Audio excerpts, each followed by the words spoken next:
Hello again. Today I'm going to show you trimming. I made this in a previous video, this batter bowl, and with a spout on it, a little place here for to hold on to. I'm going to trim it. Through this, I think, at least fairly efficient. This area down in here is fairly thin, so there's not much I'm going to trim off here. Most of it is just going to refine the foot. I think one thing I will say, when you're trimming, is you want to trim to refine the piece, finish the piece, clean up the piece, but trimming really shouldn't be used to make the piece. I think oftentimes, people say, well, if you can't throw all that clay, then just trim it off. Well, then you end up wasting a lot of clay. There are certain forms that require more trimming than others. I understand that, but if you can, it's all about being efficient with the clay. I mean, you bought the clay, you threw it, you might as well be efficient with it and not waste so much trimming. But bowls and plates, I would say 98% of the time need to be trimmed. They just look better that way. Then they look more hand thrown. This is the first thing I'll do. Now, this is fairly level. So what I'm gonna do is I am just gonna do this tap method. Now people say I can't do that. You just have to, the more bowls you make, the better you get at it. I don't think bowls are beginning shapes. They definitely, because of this trimming process, trimming is somewhat of a challenge. And if you just made one bowl and you want it to work out, you're not going to want to trim it very well. But if you make 12 bowls, you might trim through one or two of them, but you have 10 more left. So you have to just make more and do it over and over and over in practice. So I just tapped it. Some people use the pin tool method, but I think once you get the pin tool, it's like, well, where's that line that hit it? So just get it close, because most of the time the bowl's not straight anyways. So just get it close. This is what I'm trimming. I'm not looking at anything down here. This is the area that I'm going to trim, so that's what I want to be centered. Now, I know I went through that kind of quick, but wherever it hits my thumb, I push it in that direction until it's centered. The clay, the leather. The clay is leather hard, and this clay is just pretty much like a little bit drier than right out of a bag.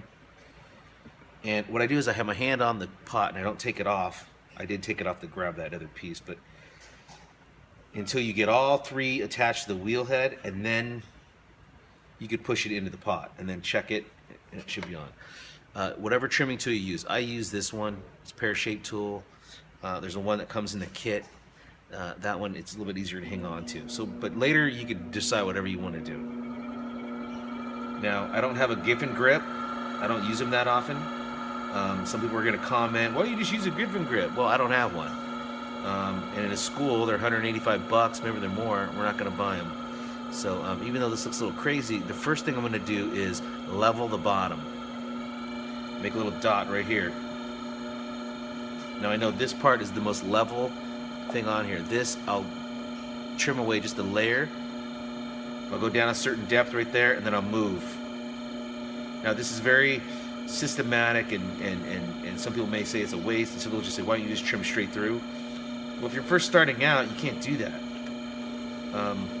So you need to get rid of all this bumpiness. So I went in concentric rings, and then I can take away the surface and make it level first. And then I could use this broad edge, because now it's not going to bounce all over. I still have this little indentation. Now I know I can go that far without trimming to the bottom. That's why I put that little dot there, and I push on it and it doesn't give, and I know I can go further. Once it's level, now I'm going to just mark where I want the outside of the foot to be, right here. And the rim thickness is fairly thick, so I'm going to make sure that my foot is thicker. It's same diameter as or same thickness as the rim. So foot thickness and rim thickness should relate to each other. So it's right about here. Okay, I'm going to trim away this area in here and this a little bit out here. And now I got that little dot. I can hold my finger. I can brace everything right here like this. And if I go right in there and hold steady, I'll trim away all that unevenness.